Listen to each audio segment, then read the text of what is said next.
Over the past century, innumerable secrets have lurked deep behind the Iron Curtain. Case in point, a 50-year string of mysterious incidents that many say include UFO crashes, dogfights, and underground reverse engineering at the most top secret of all former Soviet military bases, Kapustin Yar. Some even say that this base was the site of a mysterious incident that took place in 1948. A spectacular UFO crash landing. It's 1948, suddenly a cylinder appears over Russia's most sensitive airbase. There's no question that Joe Stalin was interested in crash saucers, was interested in alien technology. There's nothing in which I just believe. In this case, I know that UFOs visited Kapustin Yar. Kapustin Yar was at the top of the list of facilities the U.S. was monitoring in Russia.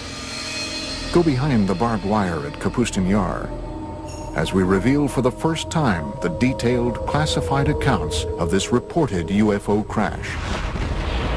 Did the research following this incident help the Soviets win the space race?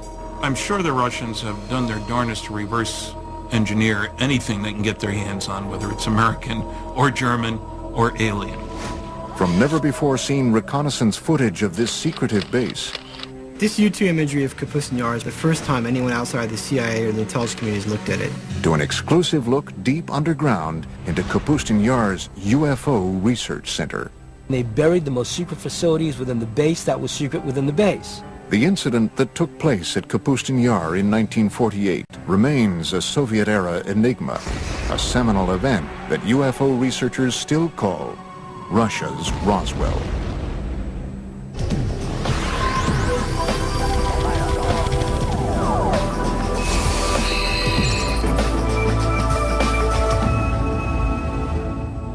This is Kapustin Yar, a top-secret military facility located 60 miles southeast of the former Stalingrad and 500 miles south of Moscow. Built under the personal direction of Joseph Stalin, it is Russia's oldest and largest military facility. Its activities over the past 60 years have fueled controversy over what really goes on behind these walls. Kapustin Yar, or Vladimirovka, as initially it was called. It was, and it still is, the first Russian space range. I'm Vladimir Semenov, and I was with KGB for 26 years. Kapustin Yar, everything was top secret. It was nothing there not secret. I am Sergei Khrushchev's son and former Prime Minister of Soviet Union, Nikita Khrushchev. Less than a year after the Roswell crash made headlines around the world, many believe that this Russian base may have experienced a landmark UFO encounter and crash of its own. June 19th, 1948, early evening. According to reports, Kapustin Yar's air traffic controller sees a strange object appear on his radar screen. At the exact same moment, a MiG pilot about 10 kilometers downrange from the base sees a large silver cigar-shaped UFO directly in front of him.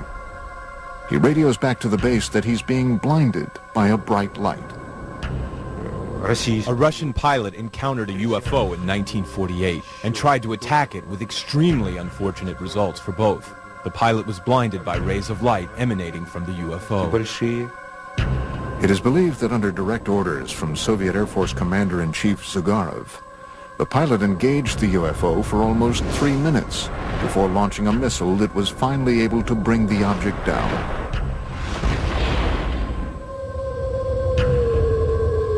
But unlike Roswell, this crash never made the papers. It's 1948, it's a secret airbase. Suddenly a cylinder appears over Russia's most sensitive airbase. They scramble the MiGs. It's a dogfight. Russian pilots are good. And imagine this plane getting right on top of that craft. The MiGs fire their rockets as the directed particle beam weapon explodes the MiG, and they both go down. Reports suggest that the blinded pilot, in his final attempt to regain control of his MiG, was hit by the object's weapons and perished along with his airplane. What did the aliens use? What were they firing? What they were probably using was a particle beam weapon. We know what the MiG used. It was the things that the Russians were using at the time. It was firing its guns, it was firing its rockets, and it was firing some very early version of a missile. Somehow, that MiG was able to break up the anti-gravity envelope that surrounded the craft. The cigar-shaped object couldn't stay aloft anymore and crashed. And the Russian retrieval teams, overjoyed that they have their first spacecraft, jump on this thing, and they take it underground to Zitkar, and the Russian secret UFO program begins. I'm Bill Burns, publisher of UFO magazine.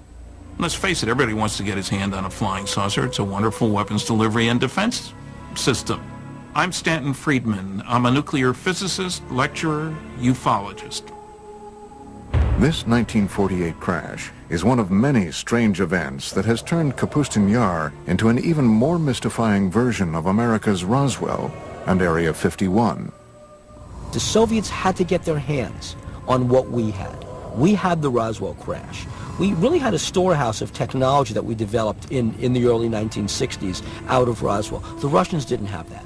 Well, how do you get that technology? It doesn't just fall out of the sky. You go after it. And the Russians went after it by embarking on suicide missions.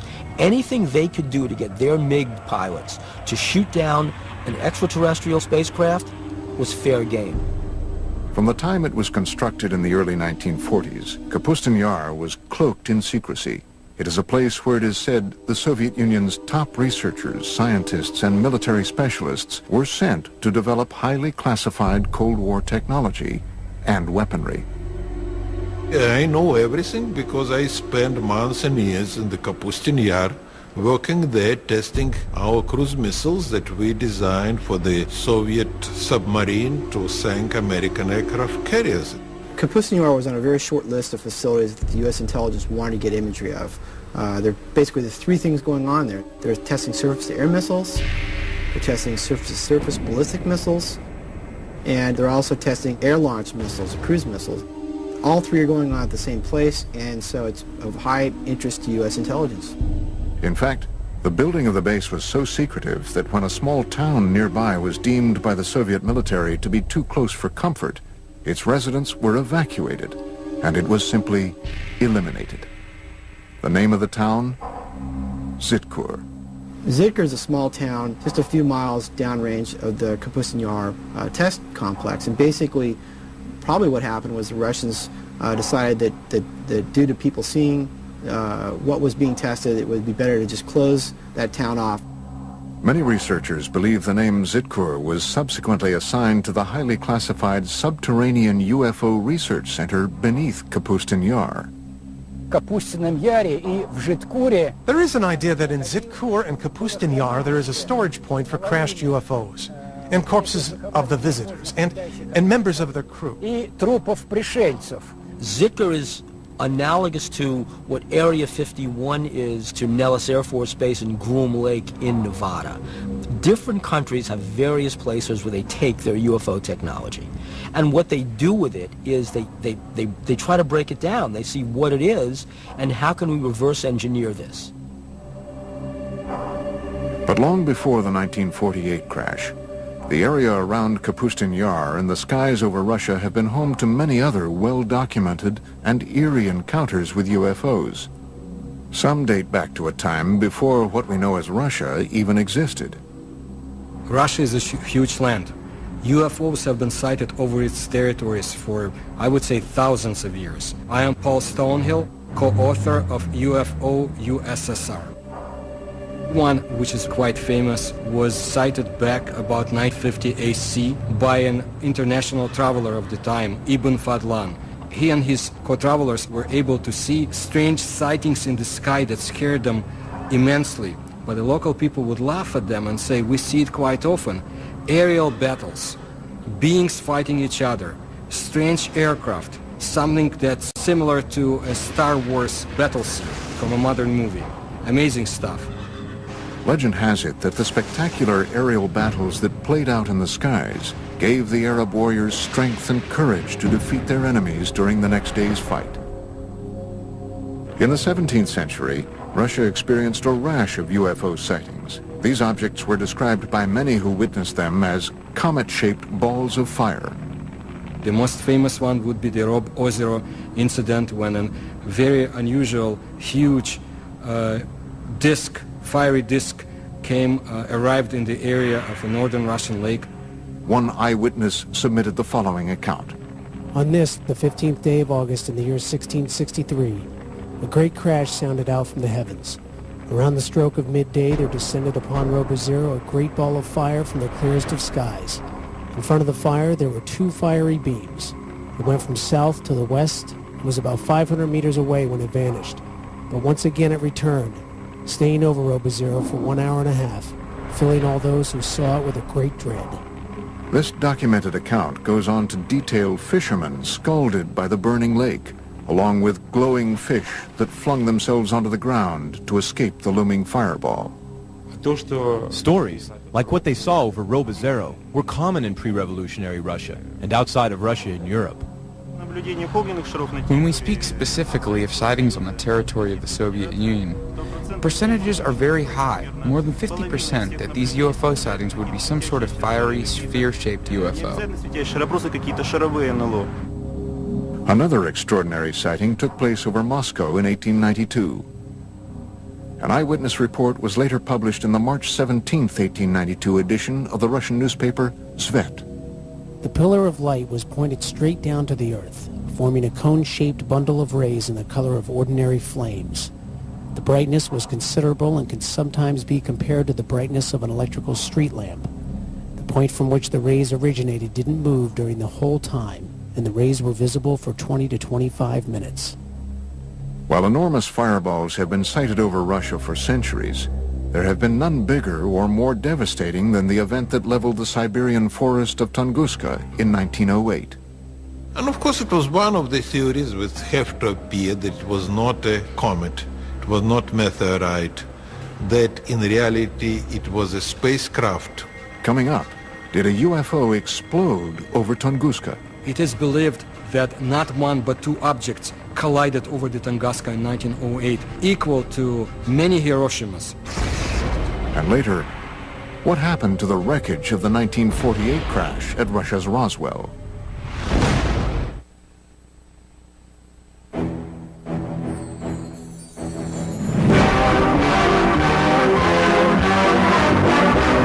Hurtling through the solar system, a streak of cosmic dust strikes the Earth.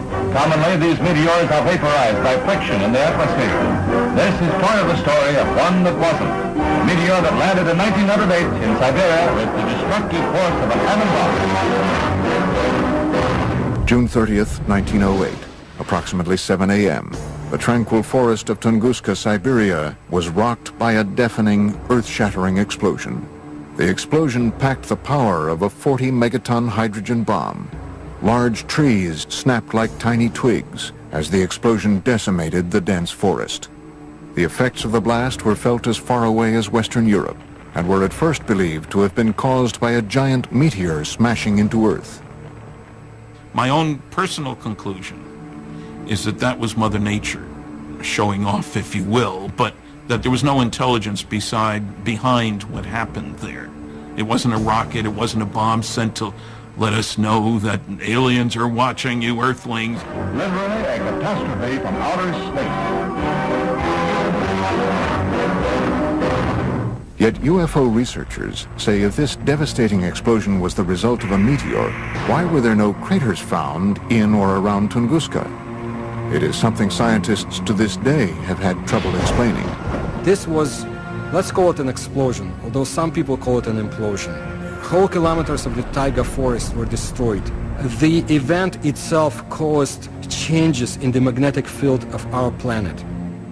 The academic establishment is of the opinion that the Tunguska event was simply a meteor, but there are many facts that speak to the idea that it was, on the contrary, rational guided flight. It made a turn, which is something that a natural object or meteor could not have done. What was it that could have done that level of devastation and not leave a crater? Modern-day UFO researchers were not the first to suspect that the Tunguska event was the work of something other than a meteor. Reports suggest that Stalin believed the Tunguska blast was the result of a UFO that had launched some sort of experimental weapon. Stalin was interested in the acquired information to determine whether UFOs presented an immediate threat to the Soviet security. That's why he used some of his top scientists to give him an assessment. Scientists like Korolev studied UFO materials. Sergei Korolev, one of the Soviet Union's most celebrated scientists, would go on to become the father of the Russian space program and the man responsible for Sputnik. Along with Stalin, he was determined to solve the mystery of Tunguska. These observations prompted him to finance an expedition to the place where the Tunguska event happened. Sergei Korolev used his own money to send an expedition to the Tunguska area in helicopters. Korolev never met with Stalin. There was some researchers who was looking to prove that Korolev really met with Stalin, but they didn't find any record. Stalin presumed it really could have been a spaceship. He wanted to find the fragments of that ship, put it back together, and recreate the object for military purposes. Initially, Korolev found that many of the physical scars left behind at Tunguska were still visible. But the most shocking discovery came in the form of radioactive metallic fragments found at the site. Debris uncharacteristic of any asteroid or meteor. If you go along the flight path of the Tunguska object and continue past the crash site, you reach an area that Russian ufologists call the Devil's Graveyard. It's a 300 square meter area where not a single plant grows and animals die. It also has a higher than normal radioactivity level. This is a result of what might possibly be a radioactive metallic fragment from the crash. The radiation levels were there. I mean, meteors don't come down with that level of radiation. So one of the stories is it was a mothership that detonated. It is believed that Korolev privately told Stalin that the incident at Tunguska had indeed been caused by a UFO, fragments of which were still scattered around the area.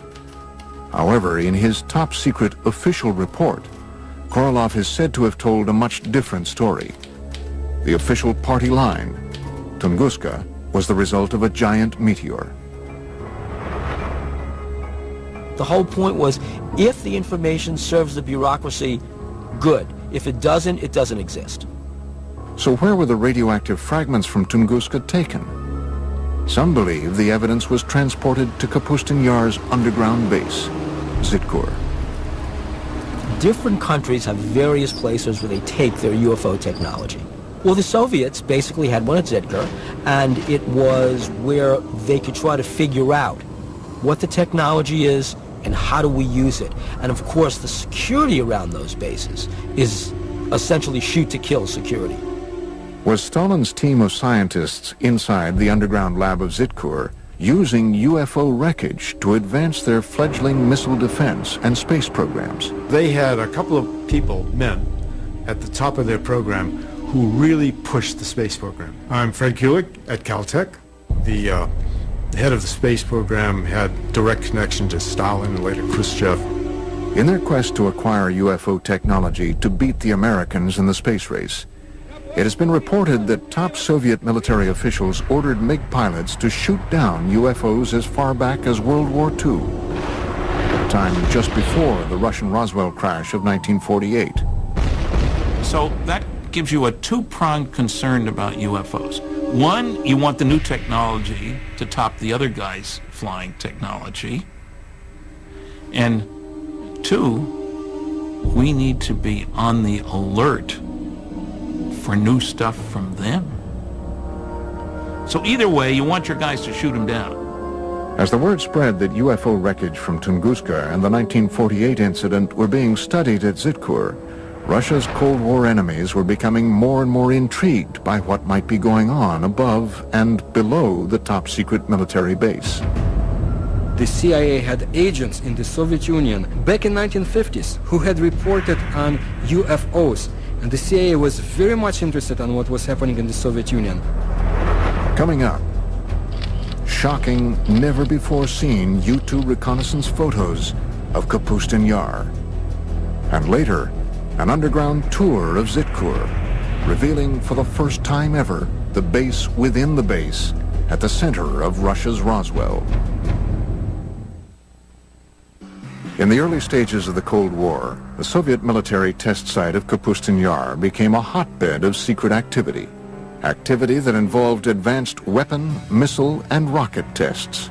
So after World War II and the development of the atomic bomb, they were not able to build small atomic weapons. So they had to build big rockets to carry them. Unlike the U.S., we still had fairly sizable rockets, but we could miniaturize things to a certain extent, much better than they could. So from the very beginning, they envisioned large rockets, and that really gave them a start on the space program as well. The Russians had one of the scariest pieces of paper I've seen at one of the 20 archives I've been to, said that the Russians have made more progress in the past 18 months in the development of nuclear weapons and methods for delivering them than had been anticipated for 5 years. That was in 1951. By the early 1950s, rumors of UFO activity and experiments at Kapustin Yar had indeed leaked beyond Soviet borders. Alarming news that some say may have prompted the U.S. to find out once and for all if the Soviets had gotten their hands on UFO technology. Kapustin Yar and Zikra were at the top of our military watch in the same way that Area 51 and Wright-Patterson Air Force Base and Los Alamos were at the top of their military watch. Tim Brown is a senior analyst at globalsecurity.org. His specialty? Interpretation of top-secret satellite and spy imagery for both private and governmental agencies. Kapustin Yar was in the top 10% of facilities that the U.S. intelligence was monitoring in Russia, and that's evidenced by just the sheer volume of declassified documents that are available that show that there was a consistent, ongoing interest in what was going on at that facility.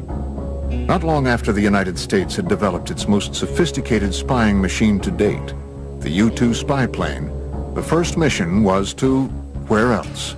Kapustin Yar. This is probably the first time anyone outside of the CIA or the intelligence community has looked at this, the U-2 imagery of Kapustin Yar. These never-before-seen U-2 reconnaissance photos provide a detailed look into this covert military base. Looking at all the imagery that we put together for this project, one of the things you notice is different activity at the different test sites at different times. The Russians not only tested missiles here, they also trained their missile troops there. So there's now be seen for the very first time in this exclusive underground tour of what could be the nerve center of all Soviet UFO activity, Zitkur. Based on reports and drawings from Russian UFO expert Anton Anfilov, seen in the West for the first time, this rendering is what might possibly be the first glimpse ever of this secret cryptic facility a quarter-mile below Kapustin Yar.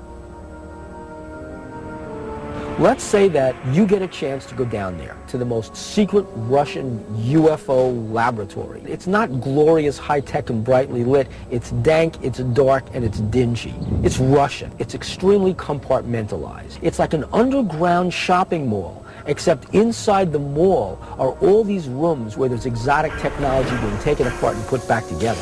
In this hub, they're doing autopsies on alien bodies. In that hub, they're reconstructing an engine. Then you've got these fantastic Rube Goldberg machines. What they are machines to test various components, and then finally you come upon these huge underground hangars. And what you're struck by is that there are no airplanes in the hangars. There are these long, cigar-shaped, cylinder-shaped craft in various stages of disrepair because they've crashed. And they're going to try and reverse engineer these. That's what you'd see at this base.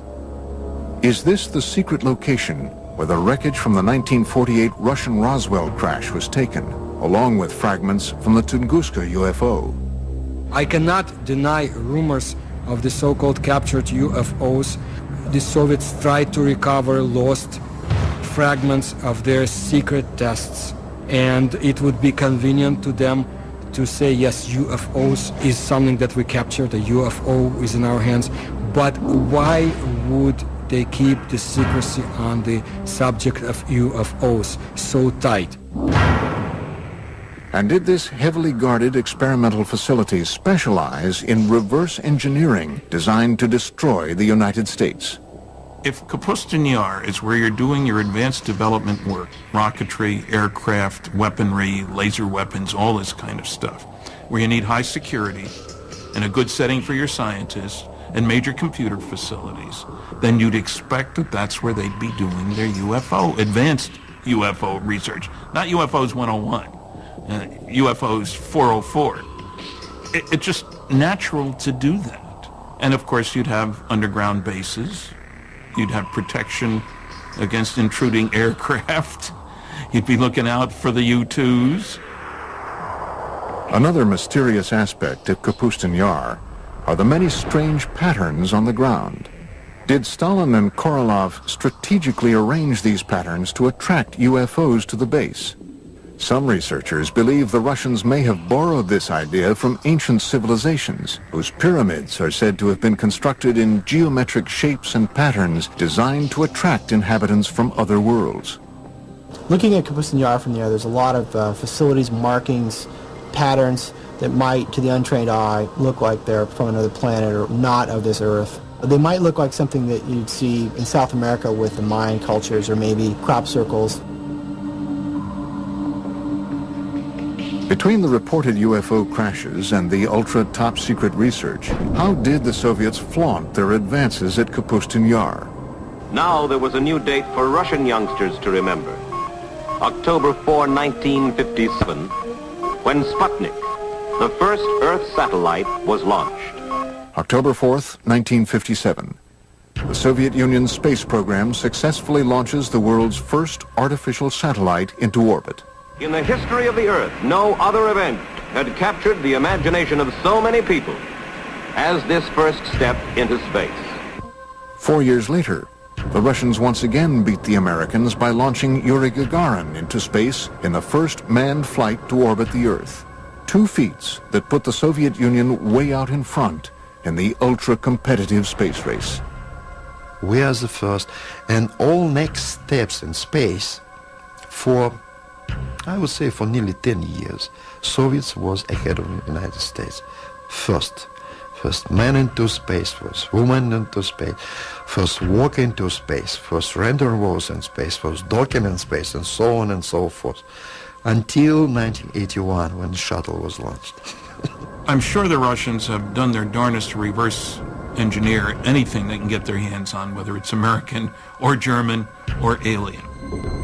Coming up, relive what many believe to be a spectacular UFO crash at the actual site in a village near Kapustin Yar.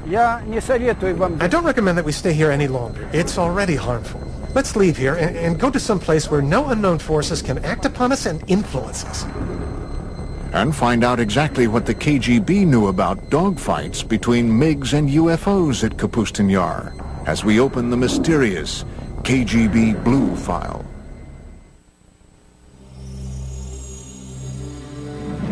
Russia's foremost authority on UFOs is a man so legendary and popular around the country that he is known only by his last name, Azhaja.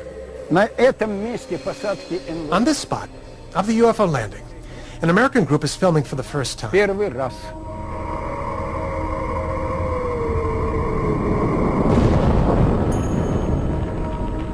was very popular at the peak of the UFO activity in the Soviet Union. It was late 60s, 70s. At that time it was not permitted, but not restricted to talk about this. Azhaja invited the History Channel on an exclusive tour of a reported UFO crash site not too far from the site of the Russian Roswell crash of 1948. For that, I have to stand there, on that particular corner. Using 2 copper rods, Azhaja begins the tour by testing the ambient energy that the crash site still emits today.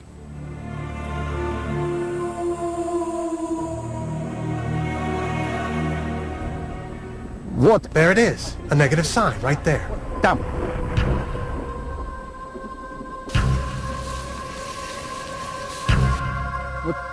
Down there, that way. So here, in this spot, occurred the crash landing of a flying saucer. First, I'm going to go directly across it. Then I'll go perpendicularly. Then I'll go by the diagonals. This is where the boundary begins. All right, I'm going towards the center. In the center, we see a lot of plant growth and compact. And what's most important is that here, it shows a positive signal. Now we are going towards the border. Now they're showing neutral. And here, here's the other part of the border. Right from here to over there. Now I'm going away from the center, toward the other side. Ajaja is walking the 100-foot by 20-foot outline of a cigar-shaped UFO that reportedly crash-landed here in 1961. Again, now we're going back. It shows a powerfully strong signal. See how it's turning? It's powerfully positive. We're going back. Negative. There it is, see? Here's where the border is. We got 1 point over there, another point over there. 3 point and 4 point.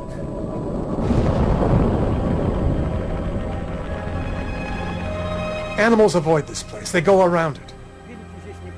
Cattle don't graze here. Yes, there is unknown energy, which, as experience shows, affects people in a negative fashion. Your pulse changes. The heartbeat changes. You grow short of breath. You begin to sweat. Okay. I don't recommend you stay here any longer because it's already harmful. Come on. Let's leave here. For a normal place, where no unknown forces will influence us and act upon us. Ajaja's account of this UFO crash was supported by a resident of adjacent Shodnya village, who upon seeing Ajaja, told her account of seeing the crash out of her window, which overlooks the site from less than 200 yards away. Well, it was 4 or 5 in the evening. It was later in the day.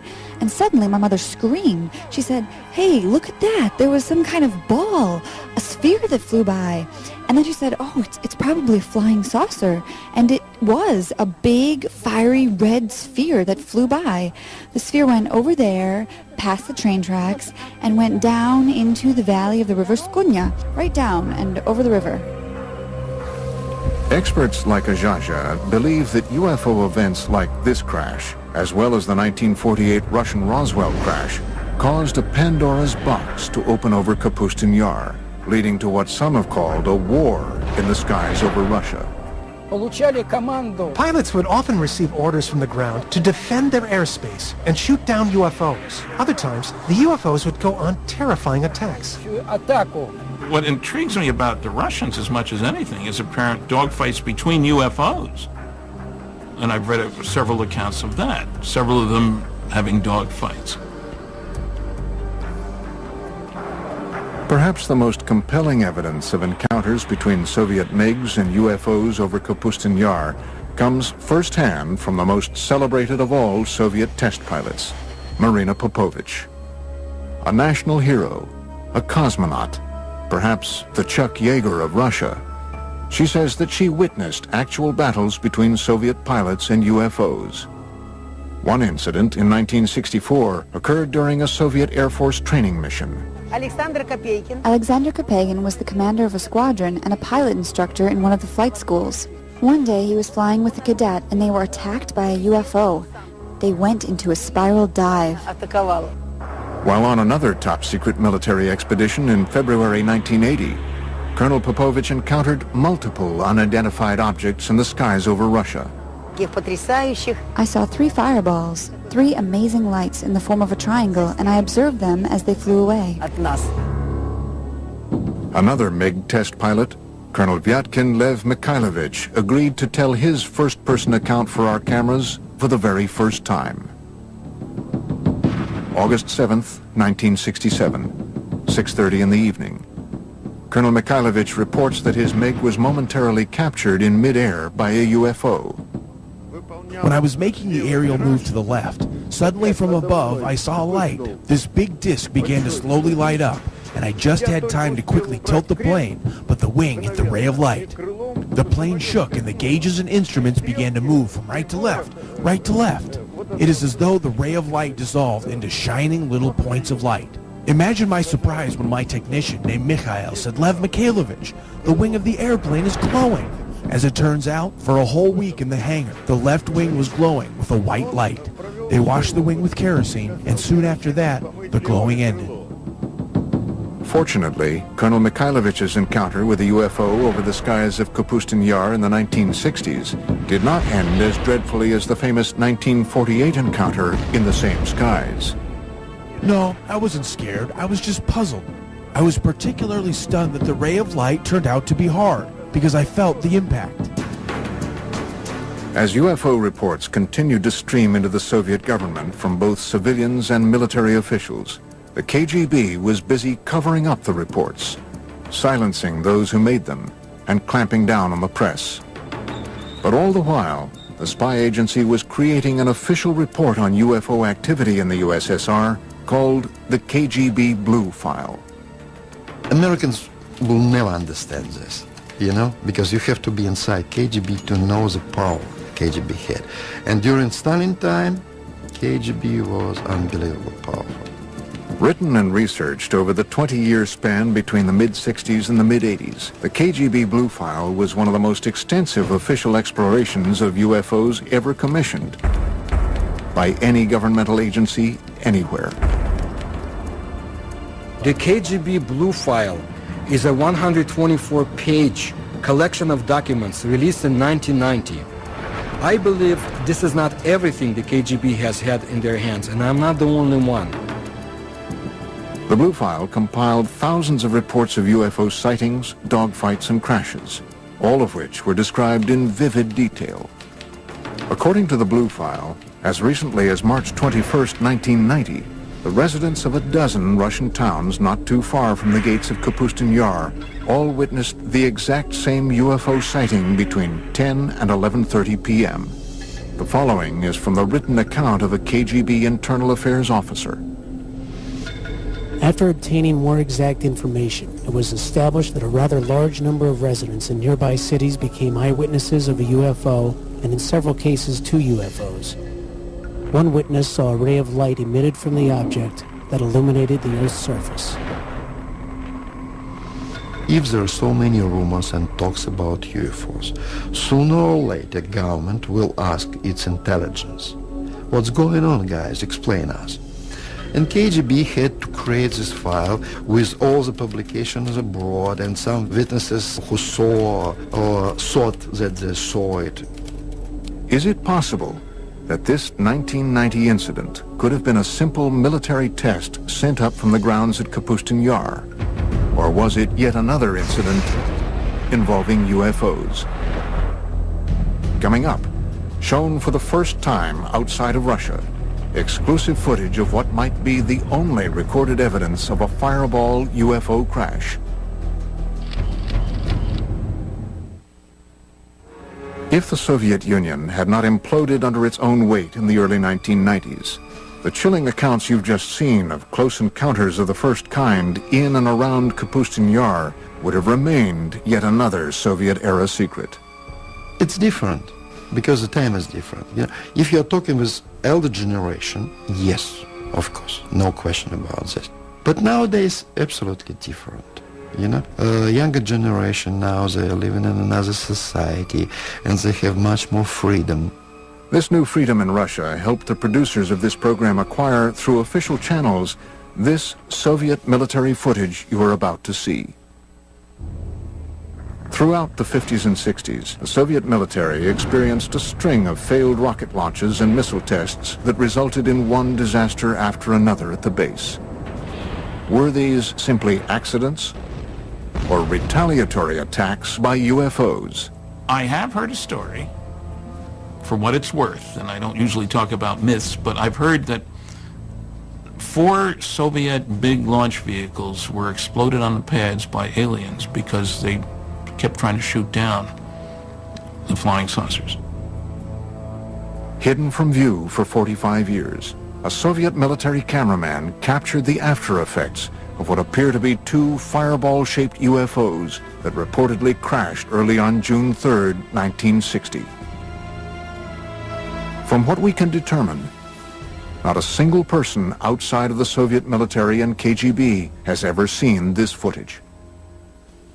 3 Red Army firemen are seen running from this massive fireball, which, according to reports, continued to expand, causing other massive explosions in the area for over an hour. One of the fireball-shaped UFOs was believed to have destroyed 3 Soviet rockets on their launch pads, while the other targeted and destroyed a rocket fuel depot, all just yards from the Zitkur underground UFO research facility. The charred remains of the 2 reported UFOs seen here were quickly sent across the base to Zitkur. Try and imagine Earth as an undeveloped colony. And just like the United States and the Soviet Union fought wars over other areas, political wars over other areas, imagine the aliens want our resources. And they're fighting over Earth the same way the U.S. and the Soviet Union had conflicts over other areas after World War II. How could all of these shocking events have been held back from the public for so many years? The Stalin's time and early post-Stalin times, everything was restricted. So he was not allowed to talk about this. In Stalin time, they will simply send you to the prison. Could all of these UFO accounts and the trail of freshly unearthed evidence of UFOs be attributed to logical explanation? Or is it possible that strange things really do happen in Russia? A reporter for one of America's largest newspapers says yes. In May 2005, reports reached the Moscow bureau of the Los Angeles Times that a lake about 3 hours away from Moscow had simply vanished. We went up there because we heard that it had just disappeared, and I said, you know, I'm not going after this story. A lake does not just disappear. Kim Murphy visited the site a few days later. Her account was published on the front page of the newspaper on May 27, 2005. We got up there and just found this huge hole in the ground. The only eyewitness, as far as we know, who actually saw what happened, described going down to the lake where he says there's this swirling of water that looks like water going down a toilet bowl, just, you know, in a raging circle, just tumultuous. And it's going and it's going and it's going, and pretty soon it's gone. From disappearing lakes to fireballs seen in the sky to reported attacks by cigar-shaped UFOs, Russia continues to be a land of incredible mystery. And as top-secret work continues to this day at Kapustin Yar and Zitkur, the base remains a potent lightning rod for UFO activity. According to one researcher, Kapustin Yar was the site of a crash in 1989, and even more recently, the debris of a 1997 crash in Poland was taken to Kapustin Yar for analysis. Recent political moves by Russian President Vladimir Putin have caused some in the West to accuse his government of closing the Iron Curtain once again on today's vibrant Russia. On a day-to-day basis, people are convinced and worried that Putin's Russia is a much more authoritarian Russia than was Yeltsin's Russia. They do know that UFO information is not available from Russia as easily as it had been before. You lose the ability to control secrets in an open society. Putin came out of the KGB. He's seeing a lot of valuable information and valuable technology go to private sources. The Soviet Union is closing down in a lot of areas, but also closing down in UFOs. It might be even longer until the curtain is pulled back on the secret underground laboratories and lairs of this legendary Area 51 of Russia. And we have only just begun to scratch the surface of the puzzling mysteries of Russia's Roswell. Extraordinary claims require extraordinary evidence. Seeing is believing. It's 1,000,001 one chance, but it's happened before. The impact would be a catastrophe, a disaster that's absolutely unparalleled. One cosmic event that could devastate our world in an instant. Asteroid Apocalypse on Mega Disasters. Tonight at 9 on the History Channel. The whole globe reduced to ash is just scary.